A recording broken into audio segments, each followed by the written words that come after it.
Hey guys, welcome back. And today we're going to cover the CISSP session part 2. Are you guys excited? If yes, type yes in the chat box. Let me see how many are active users we have on LinkedIn, YouTube. I'm so excited actually, to be frank. Back to the channel.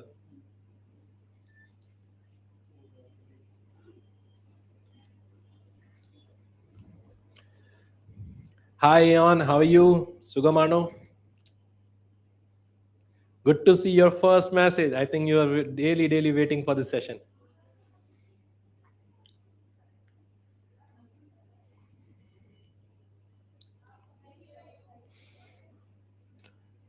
If you guys can see me live, please type yes in the chat box so we can start the session.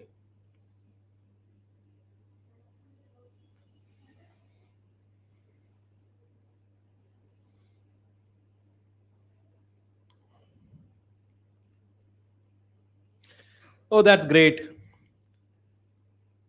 So today we're going to start with the domain 5, which is called as a identity and access management. See, if you're preparing for CISSP exam and you're very serious about your money and time, the most important domain is domain 5, identity and access management. I have seen a lot of people who failed in CISSP because of this domain 5. While reading, it looked very simple, very simple. But when you're actually preparing for the certification or when you're seeing the questions, when you practice questions, this domain 5 is sometimes become a nightmare. How many agree? Please type in the chat box. The domain 5 identity access management start with the basics called what is subject, what is object. So let's take an example. I'm a user, I want to access the website. So I am a subject and the website is the object. Websites checking the data with the database, then website becomes subject and database become the object. So moral of the story is subject is the active entity and object is the passive entity. And on that we need to apply the controls, and that is where we have identity access management controls. The domain start with the IAM, identification, authentication and authorization. So when we're talking about identification, authentication, authorization, what is that? Let's take an example. I'm going to the airport. Hey, my name is Prabh and I'm traveling from Mumbai to Delhi. So my name, they will check in the list. That is called identification. Hey, I can see your name in the list. Could you please confirm some ID which can prove you are the same Prabh who claim to be? So I show my Aadhaar card, I show my passport as a evidence which can prove I am the same person who claim to be.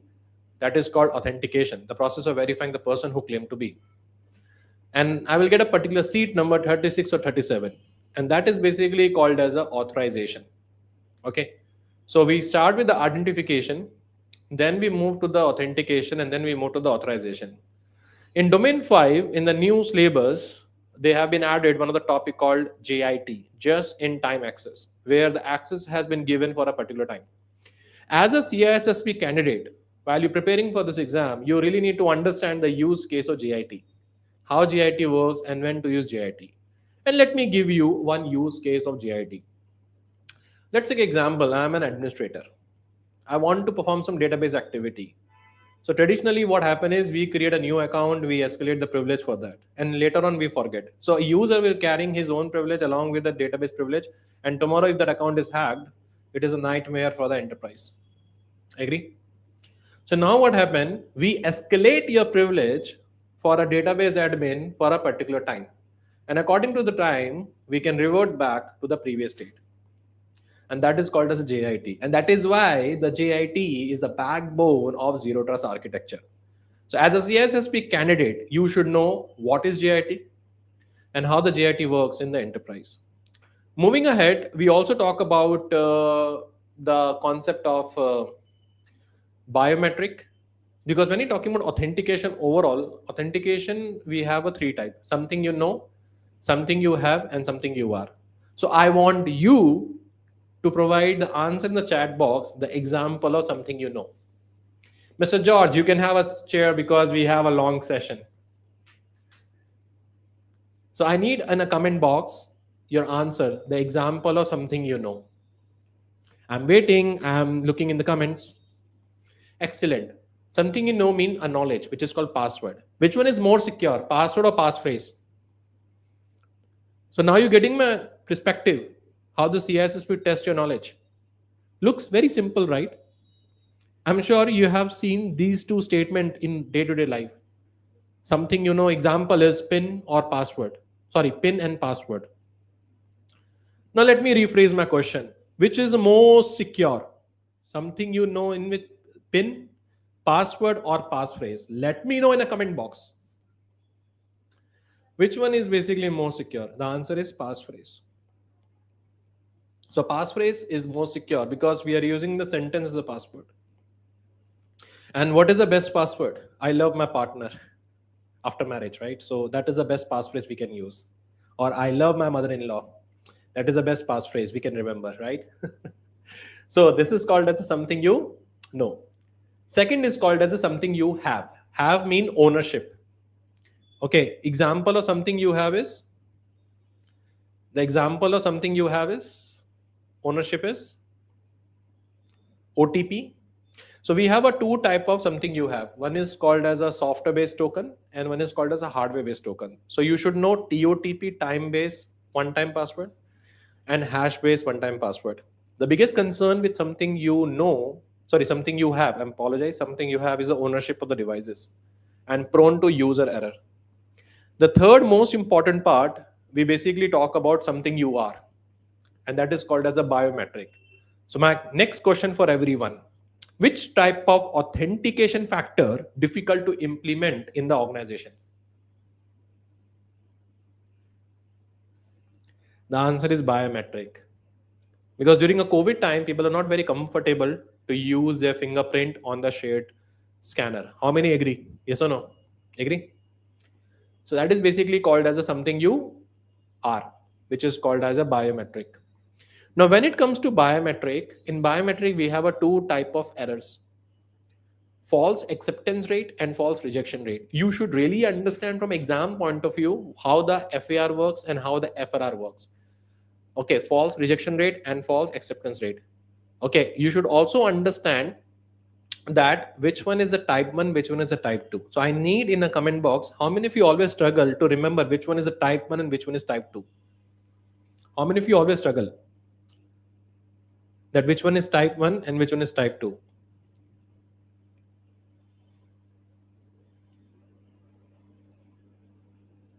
The best way, if you want to walk for a 1 miles and 2 miles, which one is far? 1 or 2? Which one is far? Exactly. This is how you can remember. The type 2 is FAR, false acceptance rate, and type 1 is FRR, false rejection rate. So false rejection rate is basically mean where the authorized user rejected by the machine. And false acceptance rate basically mean when unauthorized user falsely accepted by the machine.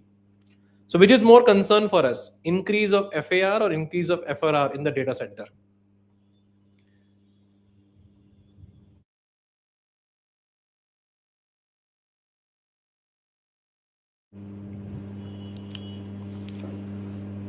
The answer is FAR, because I'm okay to make sure authorized user get rejected, but I'm not very happy if the unauthorized user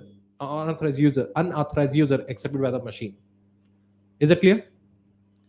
So when you're talking biometric, we have a different type of biometric. We have a retina scan, we have an iris scan, we have a hand geometry.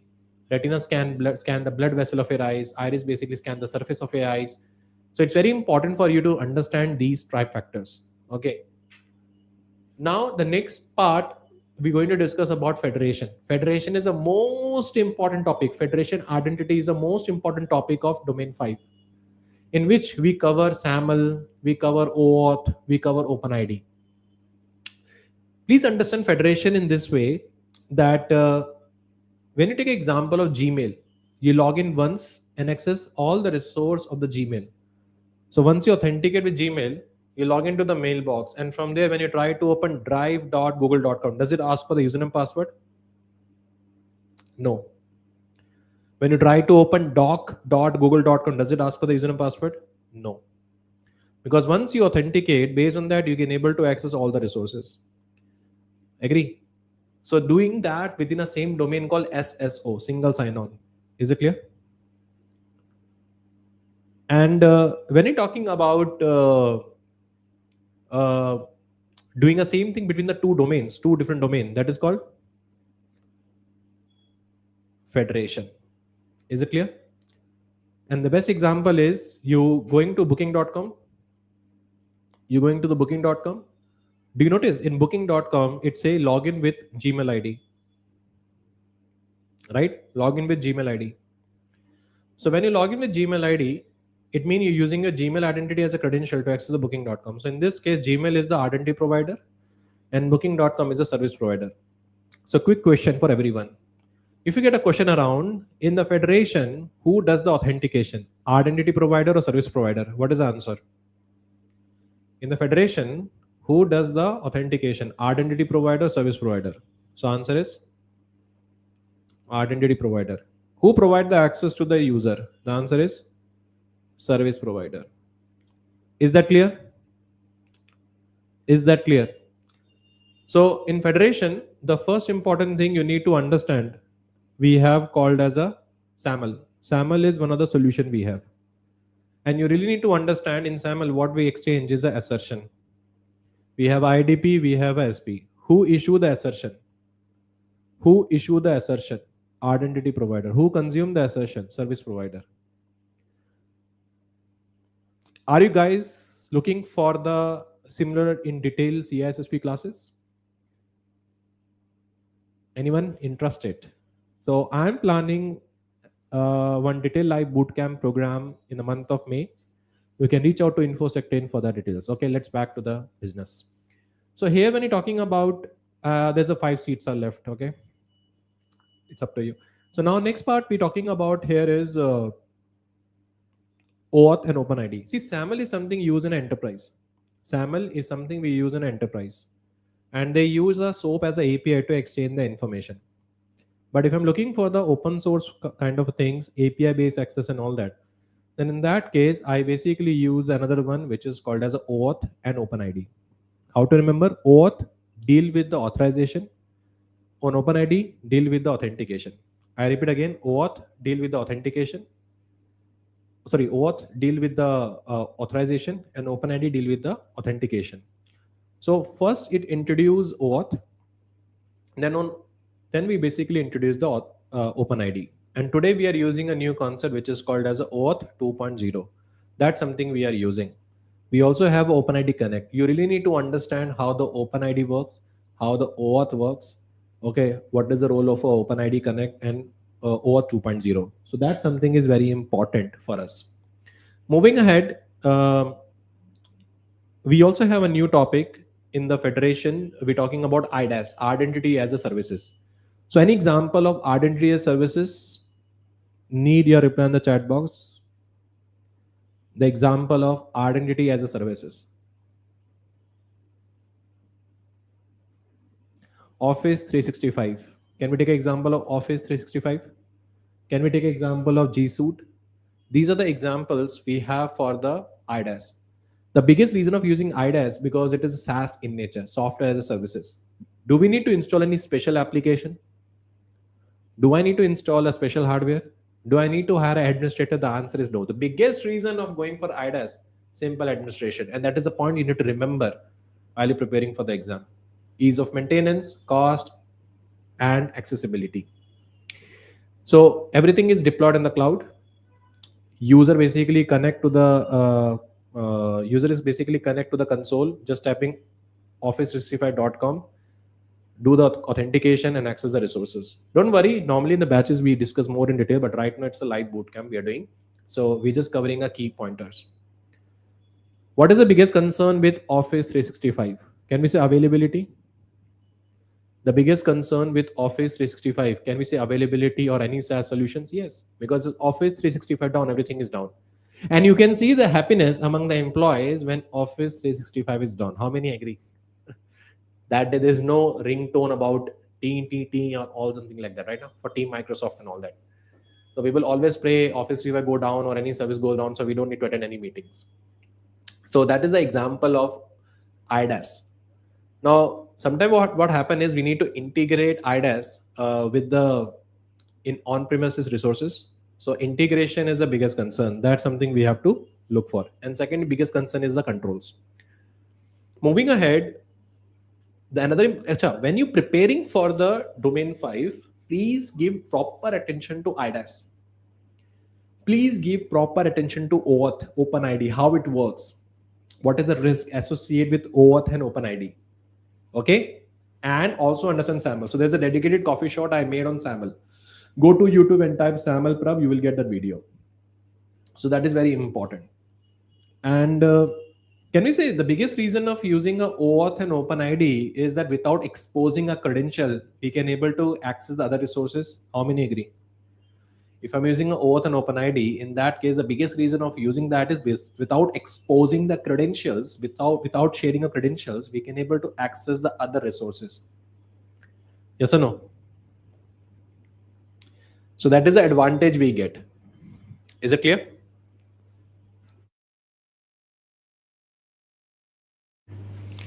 So next important thing we need to understand here is access controls. Very, very important, very important. So when we're talking about access controls, we have a DAC and we have a NDAC. DAC stand for discretionary access control, which is a control distributed in nature. That is called as a DAC. Now, when we're talking about DAC, let's take an example of a DAC is you are a user, you log into a desktop, you create a folder, you deny others. Then your family member log in, he create a folder, he deny others. So can we say that's the example of DAC, distributed nature? Remember before marriage, my life, my rule. I will do anything, right? I will come any point of time to the house and all that. There is no control, right? So that is basically called as the DAC, discretionary access control. I'm sure you guys are connected on headphone. I want to make sure you get timely lunch or dinner.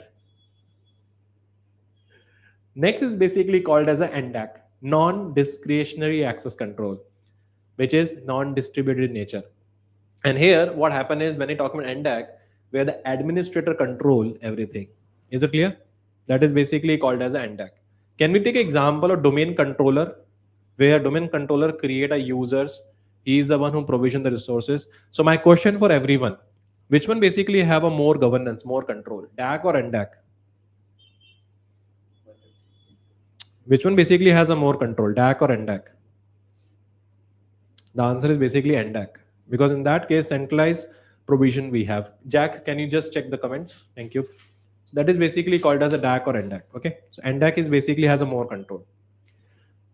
Any topic, any pointer talking about sensitive, highly classified information, military, if these keywords are there, then we go for another access control, which is called as a MAC, mandatory access control. MAC is the next one, which is called mandatory access control. So what we do in that MAC, the access control predefined in the operating system. We literally create a classification: top secret, secret, and confidential, senior management, and professional. So we map based on a clearance level. We don't create any special rules. We only have these 3 rules. And this is a mandatory one. Same like in Linux, if you want to create an IP, if you want to edit the IP, what command we use? If you want to create a user, if you want to add a new IP, what is the command we use in Linux? That's called sudo. It's a mandatory access control. Can you modify? The answer is no. Is it clear? So any pointer while preparing for the exam, talking about security, clearance, highly classified information, very restricted in nature, which the answer is MAC, mandatory access control. Another control which is very, very testable is RBAC, role-based access control, where the access given based on a role. You join as a backup administrator. So we add you in the backup group. So whatever the privilege has been given to backup group, automatically you get it. That is called as a role-based access control. Is it clear?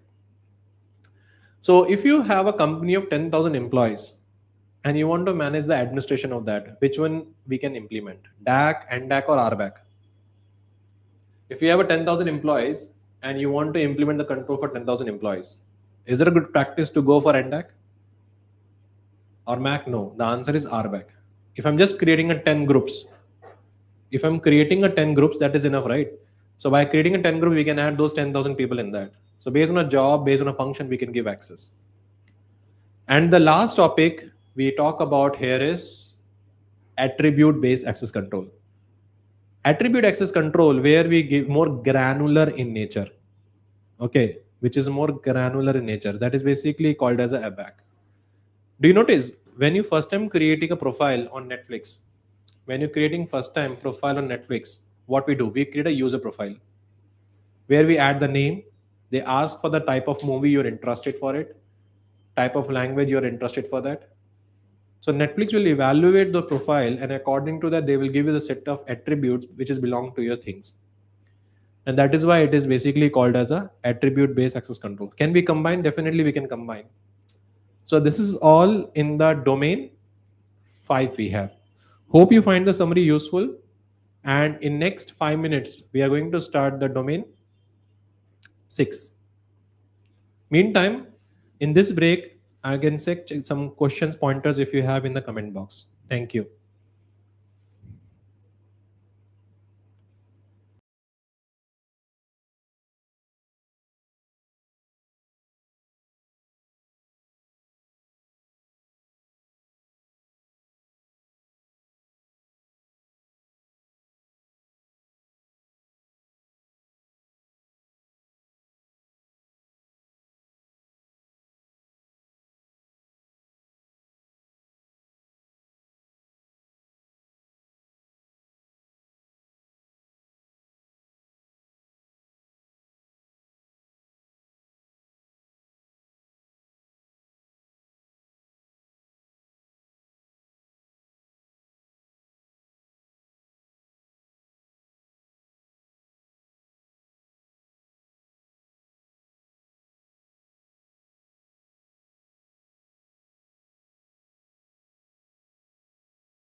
Okay, so I can see a good number of questions. One other question I want to add is okay, thanks for sharing the question. What is the difference between the risk based access control and attribute based access control? Yeah, so risk based access control is a new topic also added in CISSP. And here, what happened, based on a risk severity, based on a score matrix, we give access. That is called a risk based access control. Let's say, example, you're working in a very unhighly regulated environment where there is a possibility of credentials can be compromised and everything. So we assess the risk score, and based on the threshold we give access, and this is something we used in the zero trust architecture also. We can implement the our risk-based access control with the help of attribute. So we use attribute metrics like what is the age, what is the location, what is the clearance level. Then we map with the risk score, and overall based on risk severity, we give access to the systems. Is it clear? So this is how we club the RBAC with the ABAC. Second question, which is basically asked here, is Kerberos. So Kerberos is a Greek word which means a dog have three heads. Here the Kerberos offer three things: authentication, authorization, accounting. In Kerberos, we have a server which is called TGT server, ticket granting server. Sorry, KDC server, key distribution center, under which we have a two sub servers, AS and TGS. Authentication server is the one who issue the ticket, and based on the ticket, we send the issuing a ticket is just like a passport. So once you obtain the passport, and if you want to travel a particular country, right? So what you need? Suppose you submit all your documents to get the passport. Now you want to travel a particular country. So what is the thing required? We need a visa. So here what happens, same, once you log into domain, you already got the TGT, ticket granting ticket. Now based on the TGT, you want to access a particular resource, particular folder. So then you need to issue the session ticket. Is it clear? Session ticket is like a visa. So which is more concern for you? Compromising of the TGT or compromising of the session ticket? The answer is TGT, because based on a TGT, I can able to generate more session tickets. Based on that only, we have a two type of attacks in Kerberos: golden ticket attack and silver ticket attack. Silver ticket mean we access a particular session ticket, but golden ticket is like we obtain the master ticket. So which is more concern? Obtaining of the golden ticket or obtaining of the silver ticket? The answer is golden ticket. So capturing this ticket and resending this ticket is called as a pass the ticket attack. Same thing, capture the hash and resend the hash, that is called as a pass the hash attack. Is that clear? So when you're preparing for this certification, when you're making a notes, make a note of this pointer. How? Golden ticket equal to this, silver ticket equal to this attack is this attack is that. Is that clear? There is a one more authentication covered in domain 5, which is called as a step up authentication. Do you notice when you do some attempts and all that, it asks for the OTP after point of time? So whenever you're involved with highly critical transactions and all that, we use one authentication which is called as step up. So any pointer talking about highly transactional critical transactions, ask for the password and all that, that is basically called as a step up authentication. Moving ahead, we are moving to the in Kerberos, one more important thing is called as the biggest concern is single point of failure. Single point of failure, because if Kerberos is down, everything is down. So that is another important concern we have in the Kerberos. So that is why demand redundant controls, scalability, and all that. Now moving ahead, we're talking about domain 6, security assessment testing. So how many penetration testers, auditors, assessors we have in this particular session? Let me see.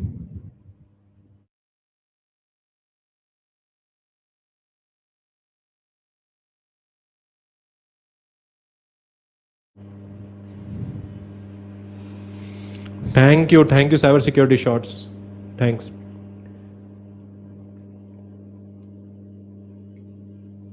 So how many are pen testers, auditors, assessor in this particular session?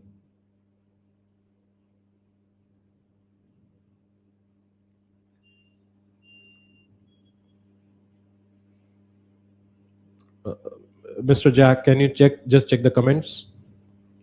Mr. Jack, can you just click on the comments? Thank you.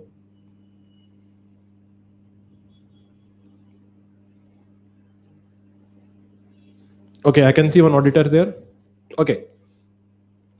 So if you are a pen tester, if you are an assessor, if you are an auditor, then this domain is for you, but you need to have a lot of unlearning. Domain 6 security assessment testing start with the basic definition. Okay. And you really need to understand the thin line difference between the security assessment and testing.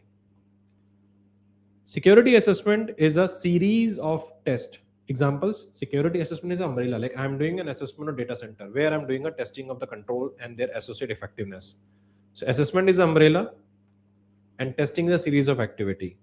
Any question focusing on ultimate goal of security assessment, answer is provide the evidence of effectiveness of control. Ultimate goal of doing security assessment is to provide the evidence of the effectiveness of control. That is the ultimate goal we have for security assessment. Is that clear? That's something we have to look for.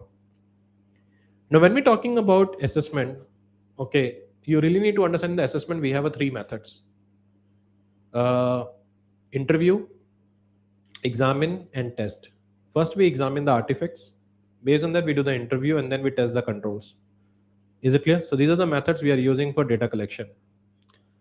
Then we have to also understand in domain 6, we have a topic called audit. So we have a three type of audits: first party audit, second party audit, and third party audits.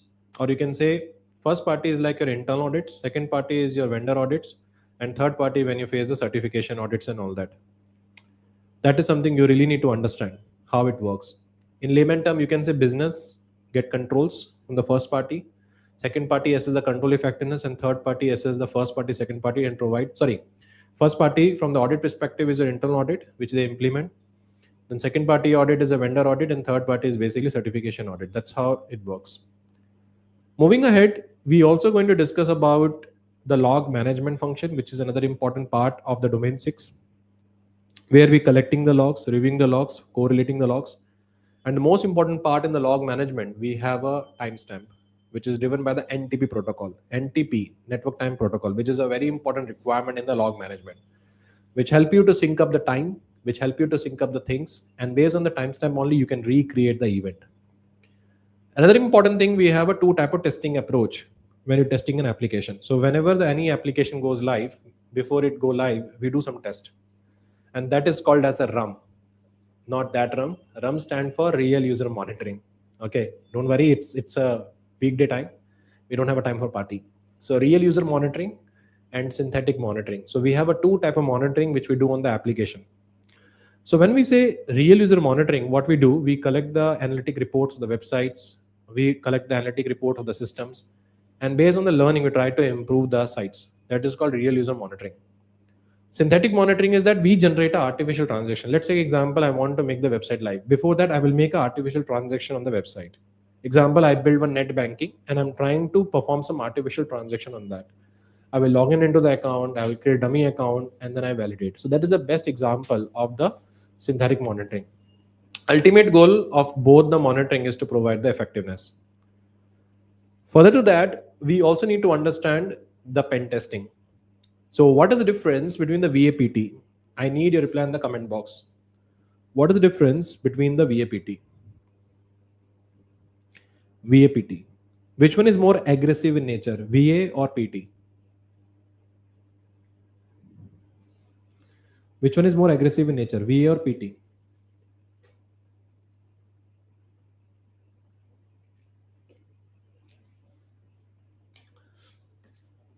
The answer is basically PT.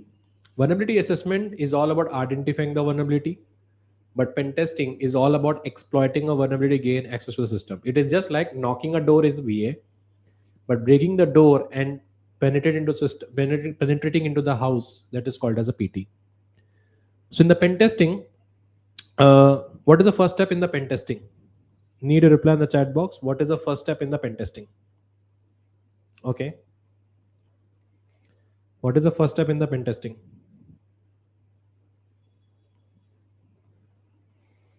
NDA need to be signed. Scoping need to be done. Based on that, we have a information gathering. Then we have a scanning. Scanning is three type: port scanning, network scanning, and vulnerability scanning.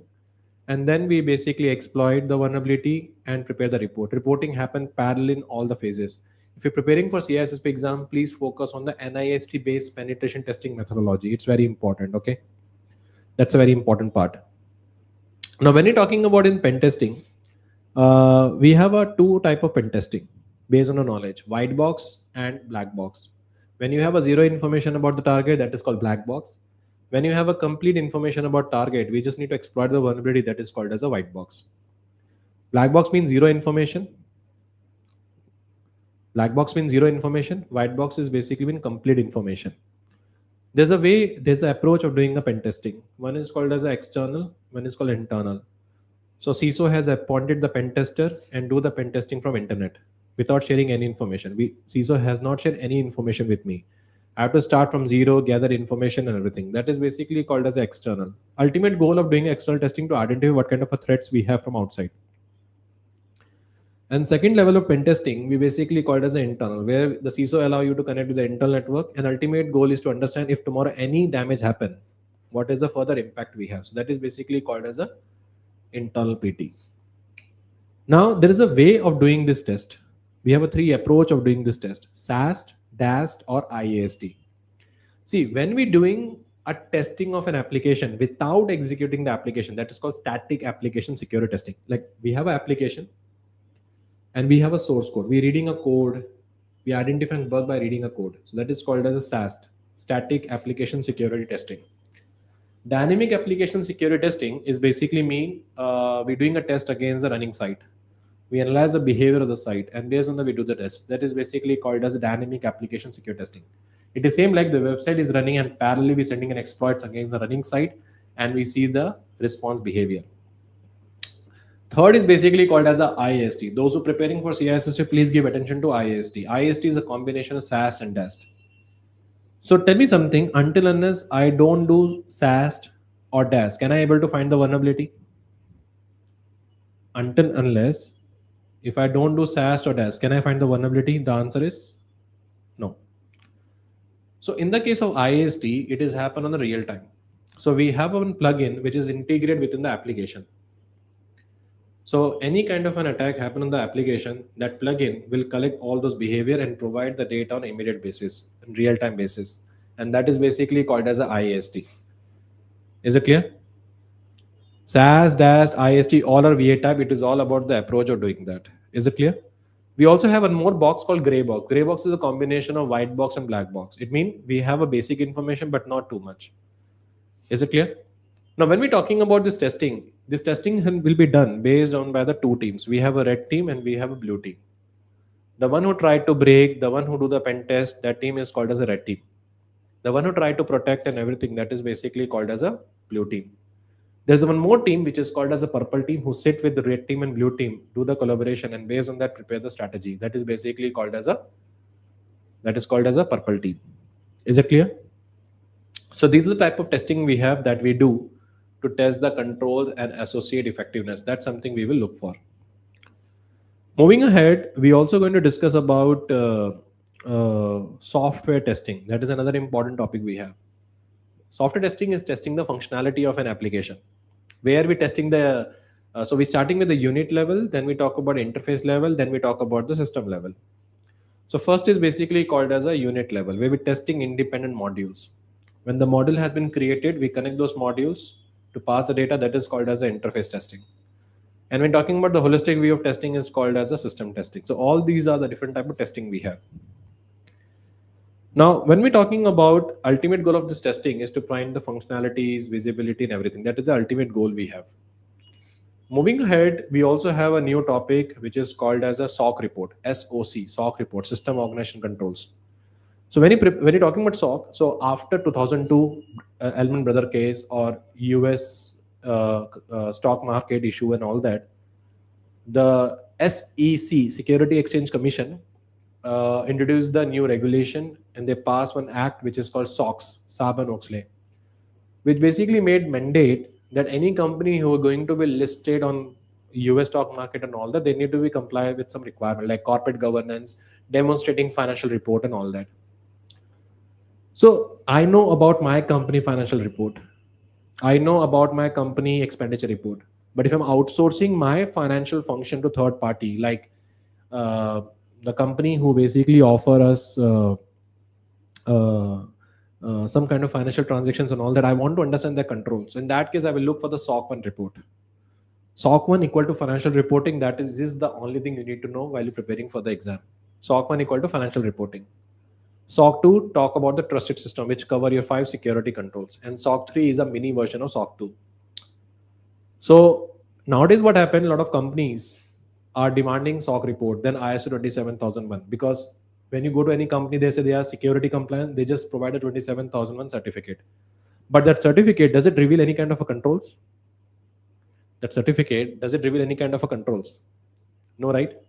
But when you go for SOC report and all that, it reveals the detailed controls and their associated effectiveness.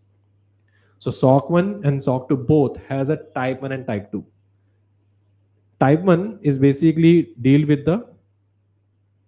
type 1 deal with the design of control, and type 2 deal with the effectiveness of a control. So I want to ask you all, if you are a consultant, if you are a business, which report you will ask for? If you're talking about financial reporting, SOC 1 or SOC 1 type 1 or SOC 1 type 2? If you are basically into business and you want a report, which report provide you more confidence? SOC 1 type 1 or SOC 1 type 2?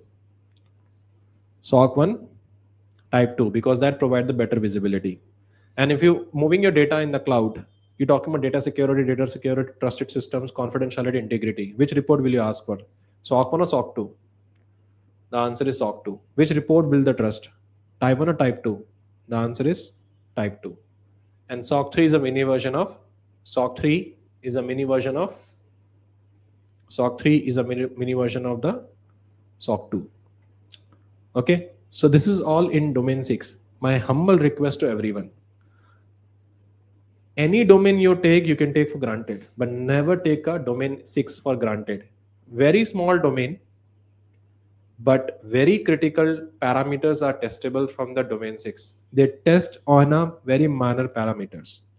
There's a dedicated coffee shot I made on the SOC report. Do check that. So we're taking a 5 minutes break. We'll back with the domain 7.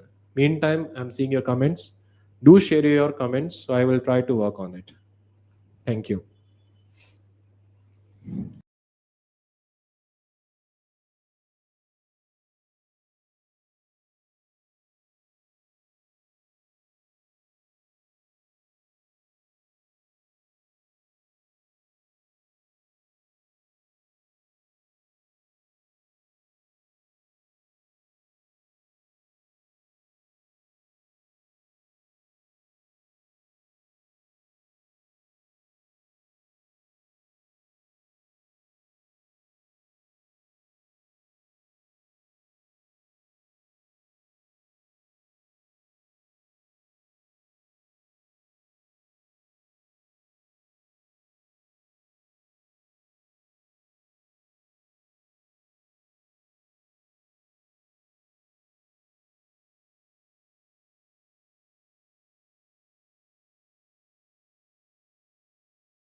Okay, guys. So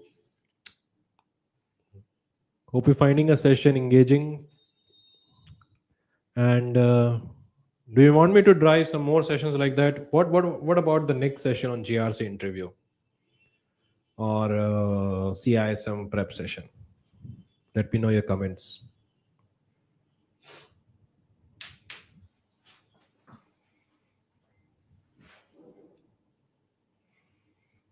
Okay, let's have a quick recap of another key pointer of cryptography. So, what are the three symmetric algorithms we have covered? Need a reply in the comment box. Three algorithms in symmetric that we covered.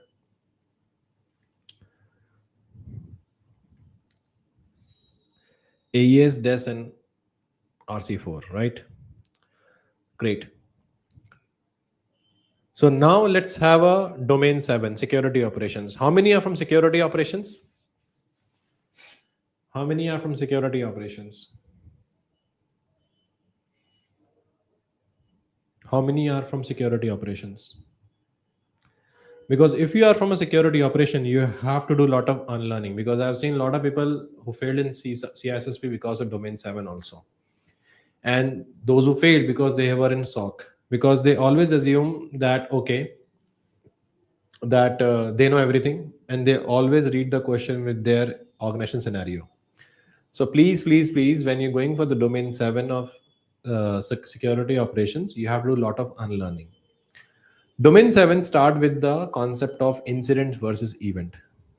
Incident and event. So event is a series of activity. Okay. So let's say example, I want to start a session by 6 p.m. and I'm able to start the event by 6 p.m. That's called event. But if the session get delayed by 5 or 10 minutes, it's called as an event. Event is like a series of activity which impact the business in a negative manner.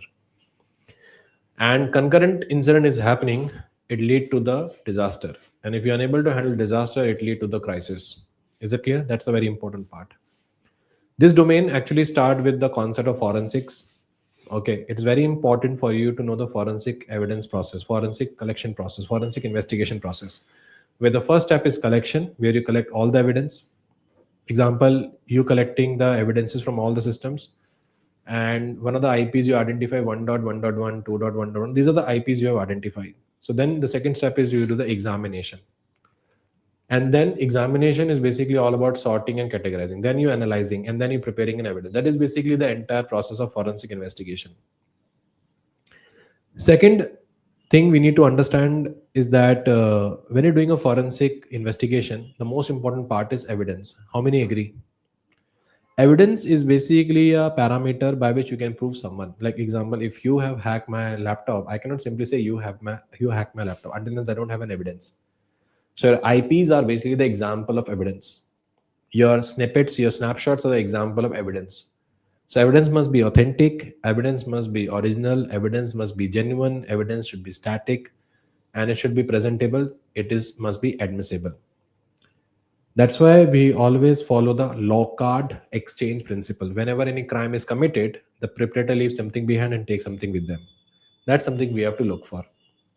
Now, when we're doing a forensic investigation, we have a four type of forensic investigation. You're doing a software forensic analysis, you're doing a media analysis, you're doing a network analysis, you're doing a hardware analysis. Remember one thing, it is always difficult to do the investigation on the hardware because it comes with a defined firmware which you don't have any control. And after that, it is difficult for us to do investigation of steganography files. Steganography means hiding the data in the images. So these are things you need to focus on. Next important thing we need to understand is IDS and IPS. IDS is solution with detecting the intrusion, and IPS is something which preventing the intrusion. So which one is work on the inline mode? Inline mode, we have a IPS which block the attack. IDS is only detect the attack. So question is how the IDS detect the attack. So we have first called signature base, where we check the signature and compare against the signature database. Second is called as an anomaly base. Anomaly, we create a traffic profile, we look for the abnormal behaviors, and based on that, we record the intrusion. So that is basically called as a analysis engine. Moving ahead, we also talk about honeypots. What is the purpose of honeypot? I need a reply in the chat box.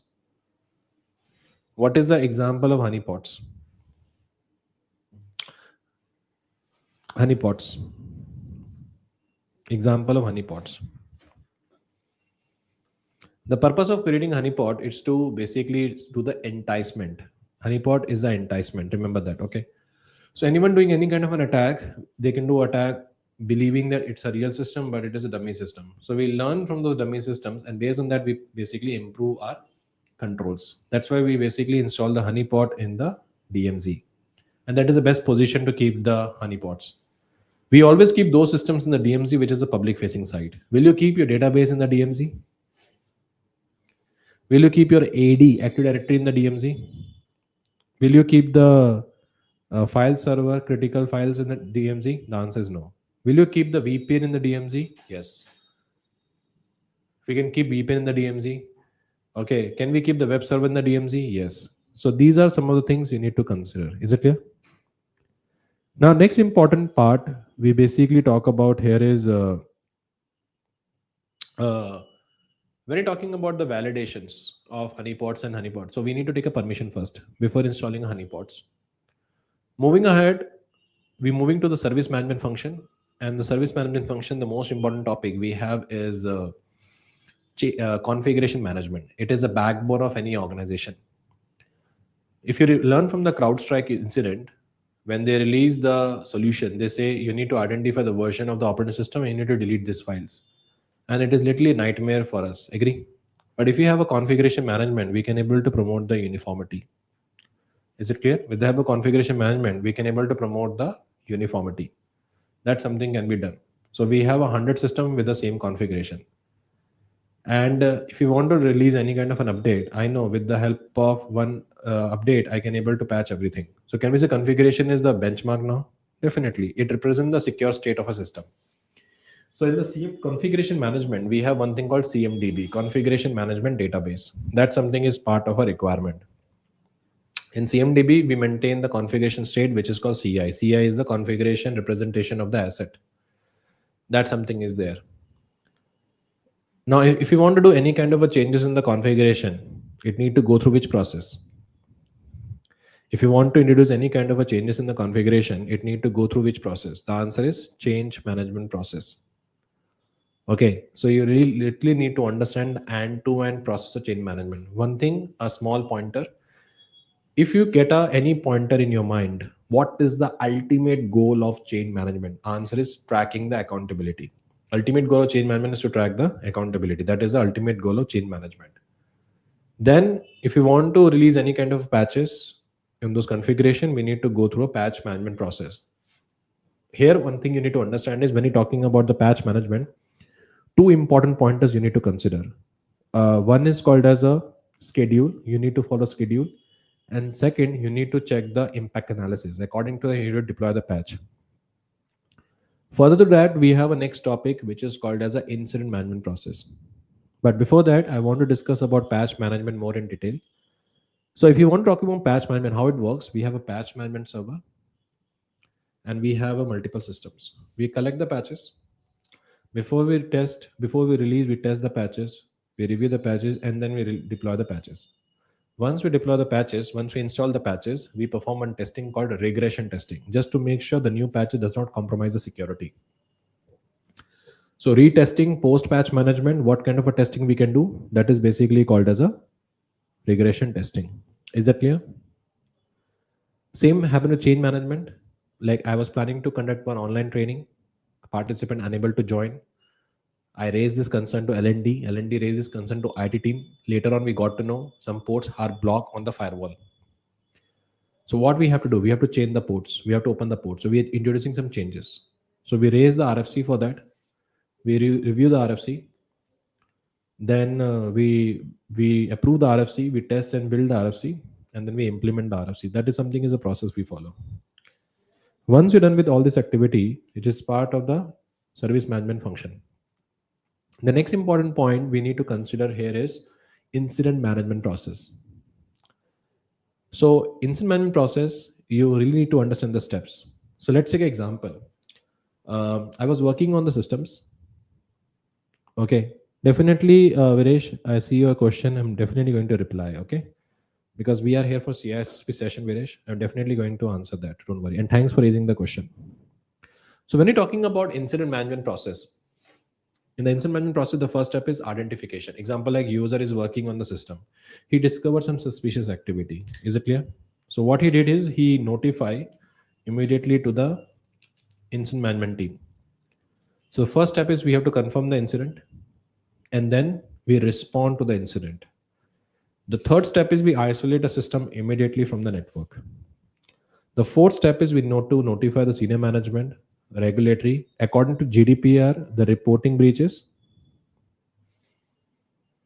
According to GDPR, what is the data breach reporting we have is 72 hours. So questions start from domain 7, answer is from domain 2. Understood? Is it clear? So Abhi, it's a very good question you have raised. Amazing question, Abhi. Appreciate that. This 30, 60, 90 depending upon the SOP of the organization. Okay. But based on a criticality and the scheduling, we do the patches. Okay. Now coming back, so reporting has been done. We did the clean installation and restore the system back to the production. That is basically part of a recovery. Then I need to identify root cause, why this happened, how this happened. That's a very important part, because we really need to understand who basically compromised my holidays. So that is basically called as a remediation, which is called as a problem management. The thin line difference between the problem management and incident management is problem management track the root cause, incident management reduce the impact. And finally, we create a lesson learned. What is the lesson we have learned from this report? So all those activities happen in the incident management phase. Moving ahead, we're moving to the next part called disaster recovery, where we discuss about different type of sites. And the factor based on which we select the site is called as a BIA, business impact analysis. Okay, business impact analysis. Okay, Ashwin, configuration management example is the particular state of configuration that you have a laptop servers we have, that is called as a configuration management. Is that clear, Ashwin? Thank you. So that based on a BIA, we basically create a sites. Always remember, based on BIA only, we select the sites. Is it clear? It's a very good question. Domain 2 is asset. I think you missed my yesterday session. Data privacy is part of a domain 2. That's the reason. Okay. Because when you involve the regulatory and all that, you have to notify the breach. Okay. Thank you. Now, next part, when you're talking about based on a BIA, as I said, we're creating a sites. So we have a different type of site, hot site. Sorry, first is called redundant site. Second is basically called as a hot site. Third is called as a warm site.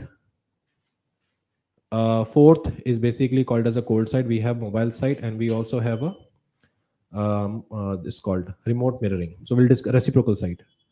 So let's take example. I have an office in Delhi, and my second office is in Bangalore. Both share the same configuration. Both side we have a data, same data and everything. If my Delhi site is down, from the Bangalore side we can continue the operation. That is called active, and that is basically called as a redundant site, active. Second is basically called as a hot site. Hot site is basically called as active passive, in which my Delhi site is active. It has a people process technology data, but my alternate site is basically Bangalore. It has a partial data. So if my Delhi site is down, Bangalore site need to be up, but need to update the recent data. Third is basically called as a warm site. Warm site does not have a data, does not have a server. They just have a rack, power, and water. The best example is your shared space. And last is basically called as a cold site. It has nothing. It's empty shell services, empty shell. You need to move everything there. So I need your answer in the chat box. Which one is a cost effective from maintenance point of view? Hot site, cold site, warm site, or redundant site? According to you, which site is a cost effective? The answer is cold site. We don't need to have anything there. That's why there's less maintenance. But we have one more site which is called mobile site. Mobile site is like a data center on the truck, which can be moved from one location to other location. That is basically called as a mobile site. Next is called as a reciprocal site. Reciprocal site. I have a friend, and they have an office in Mumbai. I'm in Delhi office. They have office in Mumbai. I have some employees who work from Mumbai office. So something happened on that location. So they can basically join from Mumbai office. It is not owned by me. It is owned by my friend. And same agreement we have. He has some employees in Delhi, so they can use my space. That is basically called as a reciprocal agreement. So let's understand with a layman example. Okay, so there is a fight happen between husband wife, and after the fight, husband basically pack his bag and he went to his parent house. Okay, the parent house is already staying there, everything is there. So that is the example of which site? That is the example of redundant site. Second, redundant site is also called mirror site, so don't get confused. Okay, second, I have a unfurnished apartment. Okay, no, I have a furnished apartment, but we need to power on the light and everything. That is the example of hot site. We have unfurnished flat. In the case of fight, I will go to that unfurnished flat, buy everything, and start setting there. That is an example of warm site. I have an empty space. I want to build a house there. That is an example of cold site. I have a tie-up with my friend. Arey boss, any fight happen, don't worry, you can come to my house. If any fight happen to your house, you can come to my house. I have a spare room to stay. That is an example of reciprocal. So Ion, hope you understood the difference in reciprocal and redundant. Redundant is basically owned by you, but reciprocal agreement is basically mean you have a collaboration with other company. Is it clear? Now, mobile site is like you stay in your car and you explore the places. So that is the examples of different type of sites. You also need to understand the example of backups. Backups are very important. So we have a three type of backup: incremental, differential, and full backup. And you really need to understand which backup change the attributes. Incremental backup change the attributes. Differential backup, there is no change in the attribute. That's the important part. And another important part we're talking about here is the validation. So we also going to discuss about three things here: redundant, fault tolerance, and resiliency. So you have a two redundant component that's called redundant. Connected to the load balance, that is called fault tolerance. And outcome is basically called resiliency, able to continue in the case of disaster. Okay. Next important thing we have called as a testing of DR plan. It is very important to test the DR plan, right? See, I am the one who created a plan. Let's say example, I was the one who created DR plan. Let's say example. Let me show you. So this is the DR plan has been created. Now in my absence, someone should follow this plan and activate the DR. To make sure the content, whatever in the plan is there, it should be active and updated. So we have to test this plan on regular basis. So plan need to be tested on a regular basis. So ultimate goal of testing the plan is to update the plan. So when you're testing the plan, we have a process. The first is called as a read through test.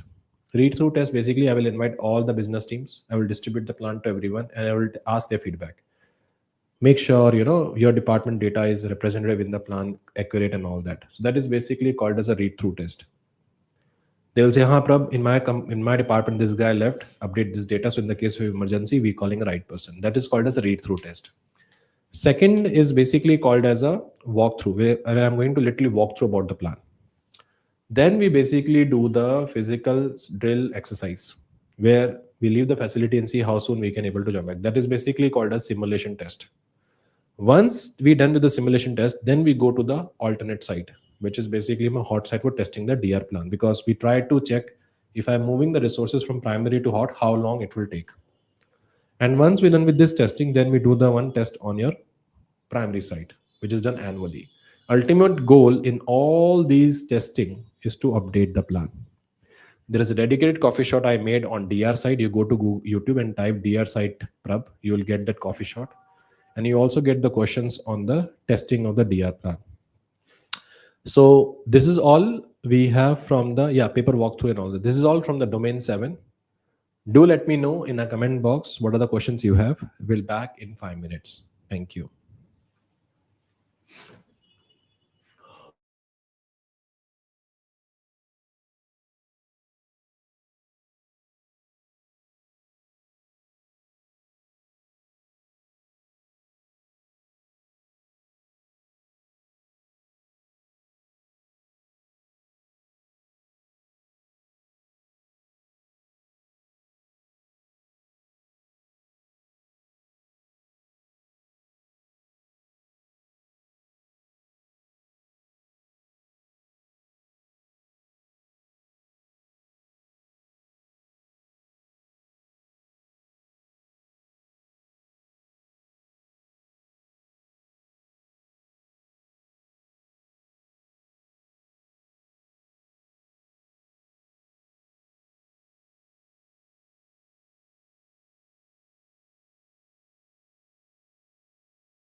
Okay, I can see Abhi, very good question. Talking about BCP and DR. So the difference in BCP testing and DR testing is not. So both are same because BCP is the umbrella, DR is a part of that umbrella. So when we're talking about testing, we're actually testing a DR. Okay. Second question is mobile site. So Ian, very good question you have. So let's take example when we go for football matches and all that, you can see the big trucks outside of the stadium, right? And they have our data centers and everything, which can be movable from one location to the location. So origin of this demand when there is no cloud concept we had. So still in Africa, we are using this concept of mobile site, AT&T and all that, which carrying a huge data centers on a truck. Unclear? Frequency of testing DR plan is based on a business requirement. Hope I'm able to answer all the questions correct, right? Moving ahead, we're moving on the domain 8. See, there is a relation between the domain 1 to domain 7. Because domain 1 building governance, domain 2 organize and manage the asset, domain 3 talking building security, domain 4 talk about network, domain 5 talk about the controls, domain 6 talk about testing of the control, and domain 7 is security operations. But domain 8 is completely different from all the domain 7s. Domain 8 start with the SDLC. Okay, it's very important for you to understand the SDLC phases, starting with the first step called initiation, then second step called functional requirement, then we design, then we develop, then we obtain the accreditation, then we implement, then we operate. You really need to understand what is happening in each and every phases. Okay, you really need to understand what is happening in the each and every phases. Like when we do like example like security need to be considered in the initiation stage. Let's say example, I'm a security consultant and I'm having a meeting with the customer. So now what happened is when I'm having a meeting with the customer, I'm trying to understand his requirement. And during that time, I consider, okay, security is a top priority for them because they want to build the application in the Europe. So that is basically called as an initiation. Okay.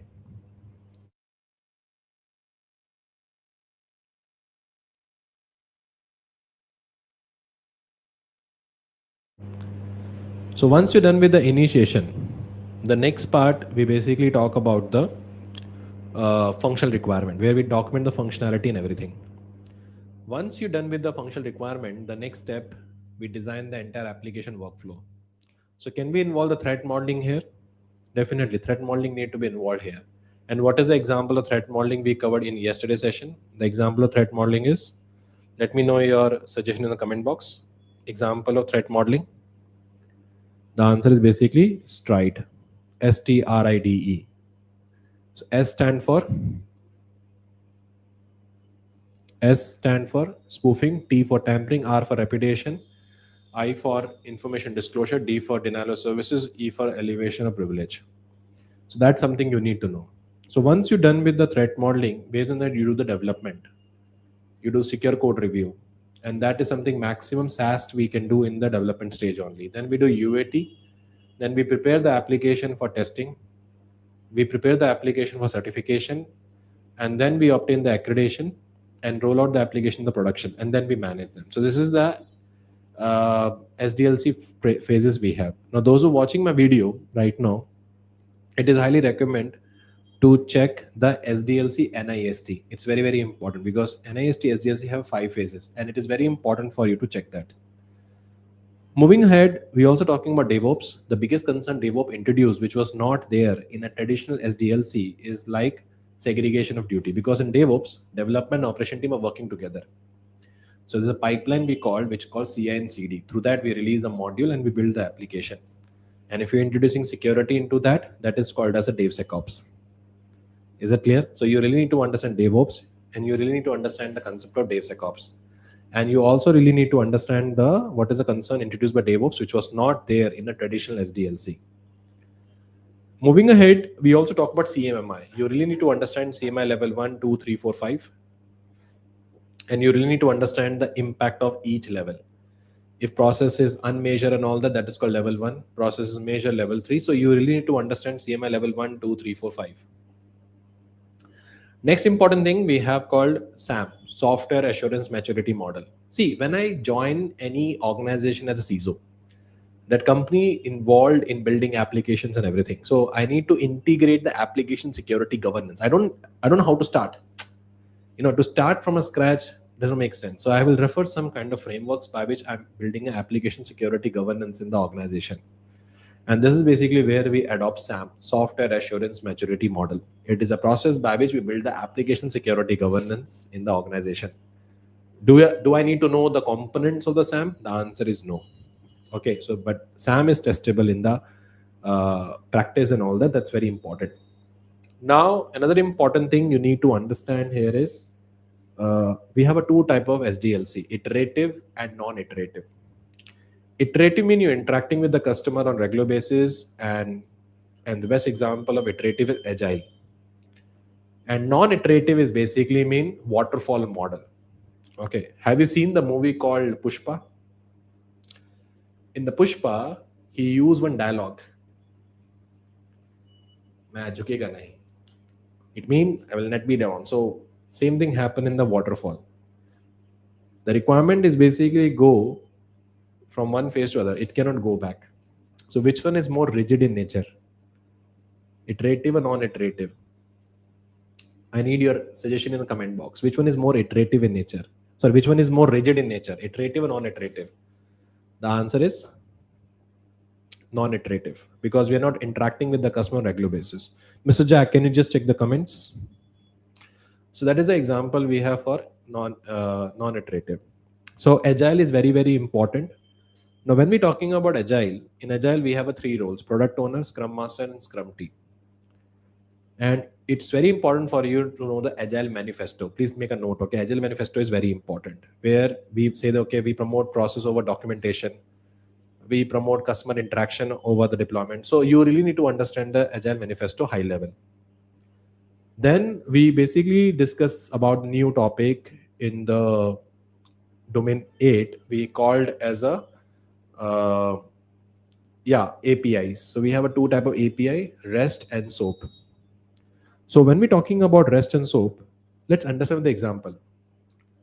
So there is a marriage event. Okay, so in the marriage event there's a two type of relatives comes. Actually no one love relatives, but let's understand. So we have a two type of relatives. One is called as a relative who bring direct cash. So that API is called as a REST. But SOAP API is like, it's a big box in which they give a small gift. Okay, so what do you think? Which consume more bandwidth? Which consume more bandwidth? SOAP or REST? The answer is SOAP. Which one is more secure? SOAP. Which consume less bandwidth? REST. So you should know this. Is it clear? Then we talk about the next topic called database security. In the database security, the first we talk about the concerns. And the concerns we have is aggregation and inference attack. Aggregation means we collecting the information from multiple source, and that become a sensitive. That is called aggregation.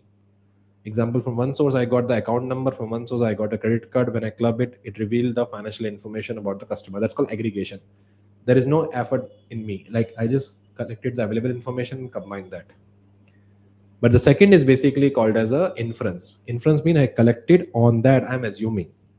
Example, there's a patient go to the hospital, meet this kind of a doctor. That is the information I have. So I passively collect all this information. I'm assuming which type of patient go to this doctor. Okay, in which condition we consume this medicine. That is called as an inference. So to mitigate this attack, we introduce a poly-instantiation and polymorphism. Okay, so poly-instantiation is used to mitigate the inference attack. Sorry, poly-instantiation and polymorphism. So these are the two controls we have to mitigate the inference and aggregation attack. Is it clear? So remember that poly-instantiation and polymorphism are the controls introduced to mitigate, associate, inference, and aggregation attack. There's a dedicated copy shot I made on database security. Please do check that. That something is important. Now, what is poly-instantiation? Poly-instantiation means poly mean multiple, instantiation is basically version. So what happened is there is a database. I log into database. I can see there's a ship is going from Delhi to Mumbai carrying a food and vegetables. So according to my classifier, I can see this kind of information. But if high commanders and military people log in, they can see the real information that the ship is going from Delhi to Mumbai carrying arms and ammunition. So what happened by showing this kind of information, we are basically creating a misguided data. So that's why we call poly instantiation used to mitigate the inference attack, because we were giving wrong information, they're creating a wrong assumption. But polymorphism, in polymorphism, it means one data have a different output. From here we entering the patient name, but in the database it's stored in the form of patient ID number. So even we aggregate, we cannot see the any information. That's why I say polymorphism is used to mitigate the aggregation attack and poly instantiation mitigate the inference attack. Whenever we're doing a transaction in the database, it will be monitored and tracked by the OLTP, online transaction processing. And whenever a transaction happen, it will be comply with the ACID principle: atomicity, consistency, isolation, durability. So that's something we basically follow. Moving ahead, there's a new topic which is testable in the exam, can be possible, is SCM, software composition material. So what is the composition of software? We need to check, we need to validate. And that is a requirement of SBOM. So SCA is very important. You should know that. It is a testing process by which we're investigating what is a component of the open source. And it become more important after the Log4j vulnerability. Moving ahead, we also need to understand the code signing. When you're downloading any code, you need to verify the authenticity of the code. So you can verify with the help of signature. That is called as a code signing. But does it give you assurance that code is free from bug? Does it give you assurance code is free from malware? The answer is no. It doesn't give you the assurance, but it gives you only assurance from where the code comes. Then we have a next topic called as a cross-site scripting. You need to know cross-site scripting. You need to know the cross-site request forgery, which is used to be mitigated by the help of session tokens and everything. We also have a SQL injections, which is part of a database security. And countermeasure for SQL injection is parameter queries. These are things you need to know from the domain 8. Okay, domain 8 is small but bit technical in nature. A lot of memorization is required. And there's a dedicated coffee shot I made on SDLC, database security, and application security attacks. This is all from my side. Hope you find this session useful. I'm waiting for your comments so that I can able to answer all the questions. Thank you.